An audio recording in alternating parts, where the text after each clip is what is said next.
இவன் இவனுக்கு 16 வயசாகும்போது சண்டை போட்டு போயிட்டான்.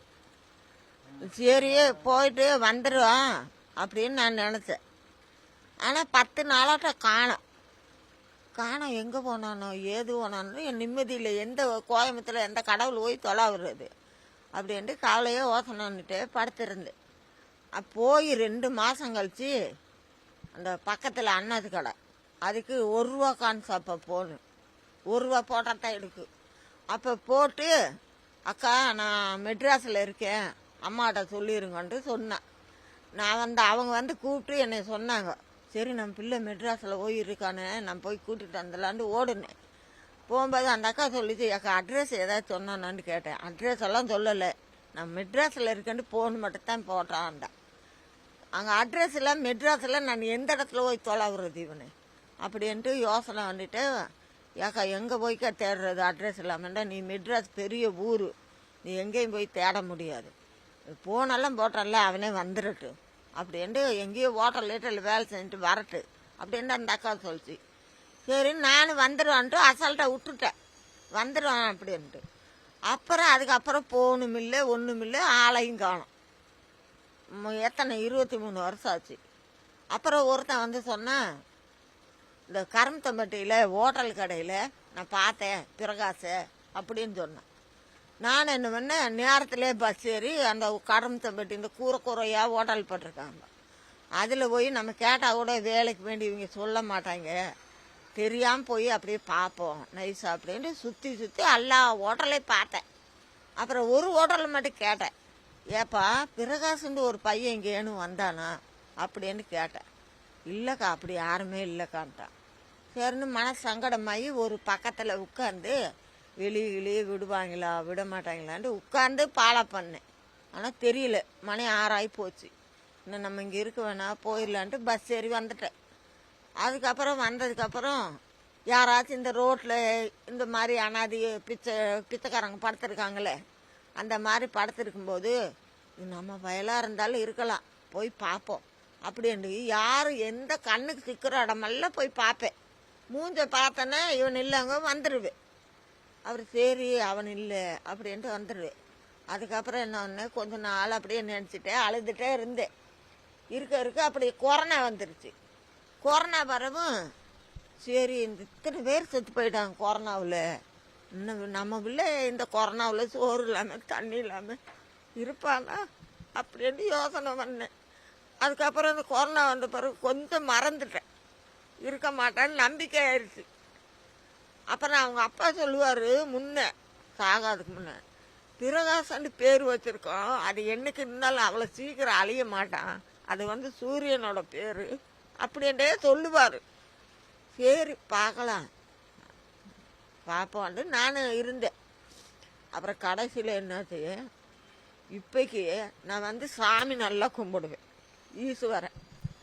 ஈஸ்வரனை கும்பிடுவேன்னா கோயிலுக்கு அடிக்கடி போவேன். இப்படியே போயிட்டு இருக்கும்போது எனக்கு ஒன்றுன்னா கண்ணு காட்டுச்சு. எப்படின்னா மாடு மாதிரி மயிலெல்லாம் நான் ஆட சொன்னால் ஆடிச்சு, அந்த மாதிரியெல்லாம் எனக்கு கண்ணு காட்டுச்சு. சரி கடவுள் நம்ம கூட இருக்காரு அப்படின்னு நான் நம்பிக்கையே இருப்பேன். அப்படி இருக்கும்போது களை எடுத்துகிட்டு இருந்தேன் தோட்டத்தில் வெண்டைக்காய் காட்டில். கரத்தாங்குருவி முதுகில் ஏறி உட்காந்துக்கிச்சு. 2 நாள் எடுக்கும்போது முதுகில் ஏறி உட்காந்துச்சு. என்னம்மா குருவி உட்காருது, நல்லதோ கெட்டதோன்று நம்ம அந்த கடையில் ரொம்ப நல்ல பழக்கம், அதுகிட்ட சொல்லுவேன் எதண்டாலும். அப்போ சொல்லும்போது நல்லதாக்கா குருவி உட்காந்தா எல்லாரும் மேலே உட்காராதுக்காண்டு அது சொல்லிச்சு. சரி பார்க்கலாங்கும்போது ஒரே வாரம்தான் அந்த குருவி உட்காந்து என்ற மகன் கிடச்சிட்டான். அந்த குருவி மேலே உட்காந்து எனக்கு சொல்றதுக்கு வந்திருக்கு, உன் மகன் கிடச்சிருவான் அப்படின்ட்டு. நம்மளுக்கு புரியுதா? அப்புறம் 3ஆவது நாள் களை எடுக்கும்போது இவனுக்கு தவுகள் கிடச்சிருச்சா, மறுபடியும் எடுக்கும்போது வந்துச்சு பக்கத்தில் ஓடிடுச்சு, உட்காரவே இல்லை. சரி சொல்லிட்டு போயிடுச்சு வந்துடுவான்ட்டு அப்படின்னு நான் விட்டுட்டேன். அப்புறம் இவன் கிடச்சோன்னே உடனே எல்லாரும் போட்டோ அனுப்புனாங்க. போட்டோ அனுப்பி அங்கே ஒரு சுபாஷ் சார்னு ஒருத்தர் இருக்கார், அவர் தான் நல்லா ஹெல்ப் பண்ணி இவனை போட்டோ எடுத்து ஊர் அட்ரஸ் எல்லாம் போட்டு விட்டது அவர் தான். அந்த மனுஷன் இல்லாட்டி இவனை விட மாட்டாங்க, வேலை வாங்கிட்டே இருப்பாங்க. அப்புறம் இந்த முத்தையா அந்த சென்னையில் அவங்க ஒரு சொந்தக்காரர் இருக்காளாம், முத்தையாவுக்கு.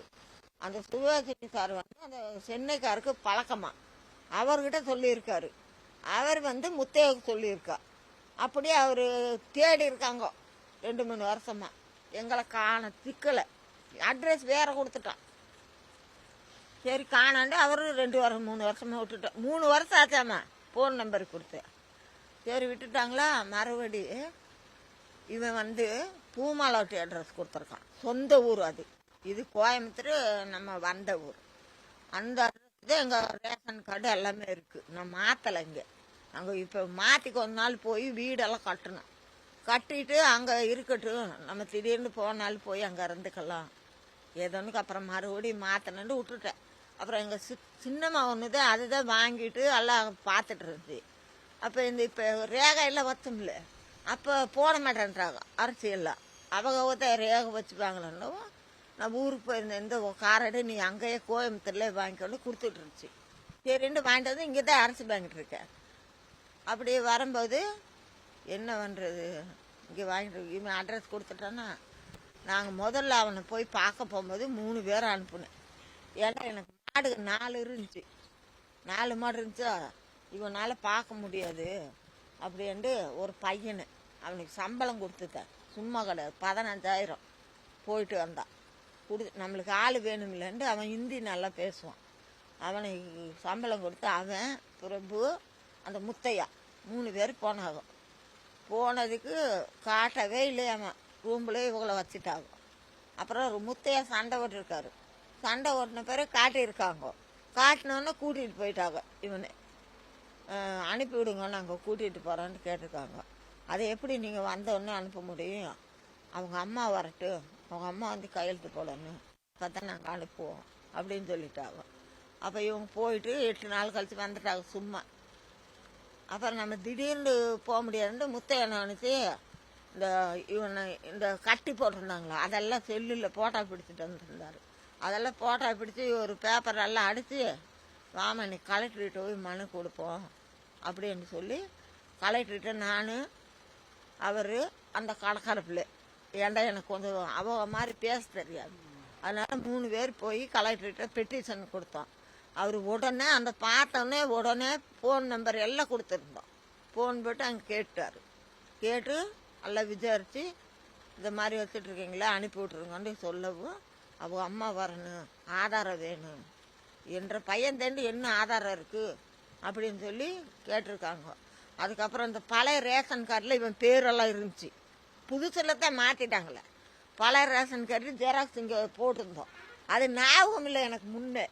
அப்புறம் போய் பார்த்தா 2 ஜெராக்ஸ் கிடந்துச்சு. அதை எடுத்து அதை அவர் இது பண்ணிவிட்டு அப்புறம் 2வது இவன் பள்ளிக்கூடம் படித்தான்ல கவுண்டம்பாளையத்தில், அங்கே போய் இவன் சர்டிஃபிகேட் வாங்கிட்டு அவரே போய் வேண்டார். எல்லாம் வாங்கி அப்புறம் எங்கள் ஊர் வீடு காடு ஏதாச்சும் இருக்கான்னு கேட்டாங்க. அந்த அட்ரஸ் வீட்டு வரி ரசீது எல்லாம் அனுப்பணும். எல்லாம் அனுப்பின பிறகு இந்த கலெக்டரு இவர் விருதுநகர் கலெக்டரு அப்புறம் பஞ்சாப் கலெக்டரு எல்லாம் தமிழ் ஆளுகத்தான். இவர் எல்லாருக்கும் ஃபோன் போட்டிருக்காரு. இவர் பேர் பவுன்ராஜ். இவர் ஃபோன் போடவும் எல்லாமே நல்லா ரெடி பண்ணி நல்லபடியாக பண்ணாங்க. பண்ணி இப்போ போய் நாங்கள் என்ன சனிக்கிழமை காலையில் போனோம். போயிட்டு ட்ரெயின் வரல, அந்த ட்ரெயின் நின்றுச்சு. 9:30 தான் வந்துச்சு நைட்டு. நாங்கள் போய் 9:45 தான் ஏறினோம்.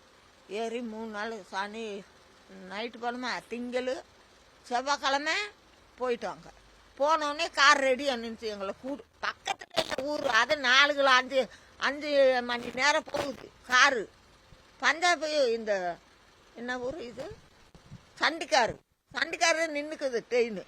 அந்த பஞ்சாப்புக்கு அங்கிட்டு போகிற காரு தான் போக முடியும். பஸ் எல்லாம் நம்மளுக்கு தெரியாது. காரு வந்துச்சு, அப்பப்போ அனுப்புனாங்க. அப்புறம் போய் அவங்க நைட்டு அங்கே ரூமில் தங்கிட்டோம். நைட்டு தான் போனோம். தங்கிட்டு காலையில் நல்லா குளிச்சுட்டு சாப்பாடு எல்லாமே அங்கே பார்த்தாங்க. தமிழ் சங்கம் இருக்குது, அவங்க எல்லாம் பார்த்தாங்க. அப்புறம் பார்த்துட்டு அப்புறம் தாசில்தார்கிட்ட போய் தாசில்தார் நாங்கள் எல்லாம் பேசி முடித்து எல்லாம் அங்கே போனோம் இவர் இருந்த இடத்துக்கு. அப்புறம் போய் அங்கே போய் எல்லாம் கையெழுத்து வாங்கி 4 மணி நேரம் 4 மணிக்கு தான் முடித்தான். கையெழுத்து போட்டு பேசி போட்டால் 1 2 இல்லை, வர்ற மாதிரி போட்டா போகிற மாதிரி போட்டா எல்லாரும் தாசில்தார் முதற்கொண்டு போட்டா. எடுத்து அவனே ஒரு பேப்பரில் ஃபுல்லாக எழுதி கொடுத்து மறுபடியும் இவனை வேலை செஞ்சுட்டு இருந்திருக்கான். அப்போ தான் அனுப்பியிருக்காங்க. இவன் வர அப்புறம் 2 பேரும் கட்டு பிடிச்ச மாதிரி போட்டோ எடுத்தாங்க. அப்புறம் சாப்பாடு எல்லாருக்குமே நாங்கள் 4 காரில் போயிருந்தோம். எல்லாருக்குமே சப்பாத்தி காப்பி எல்லாம் கொடுத்தாங்க. நல்லா பார்த்தாங்க, சும்மா சொல்லக்கூடாது. என்ற தமிழ்நாட்டில் சாகணுங்கன்னு, வெளிநாட்டில் சாகக்கூடாது. நம்ம நாட்டில் சாகணும். நம்ம எந்த மண்ணில் பிறந்தோமோ அந்த மண்ணுக்கு தான் நம்ம போகணும். அந்த நாடு ஒரு நாடா? அது மிருகங்க நாடு. அங்கே சோறு திங்கிறாங்களே, என்ன திங்கிறாங்க? ரொட்டி மிளகாத்தூள். ஐயோ, நான் 3 நாள் சாப்பிடவே இல்லை. எனக்கு அதை என் மகன் நல்ல சந்தோஷமா இருக்கு. எனக்கு இருக்க கஞ்சோ கூலோ நான் 3 பேரும் மொத்தமாக குடிக்கணும். யாருக்கிட்ட இருக்காது இந்த பாசம்? நம்ம இன்னொருக்கும் பிறக்க போறதில்லை. நீ இறக்குறதே நிச்சயம். நம்ம 3 பேர் இருந்தா நமக்கு சொத்து வேணாம், சுகம் வேணாம், ஒரு சந்தோஷமான இது இருந்தா போகுது.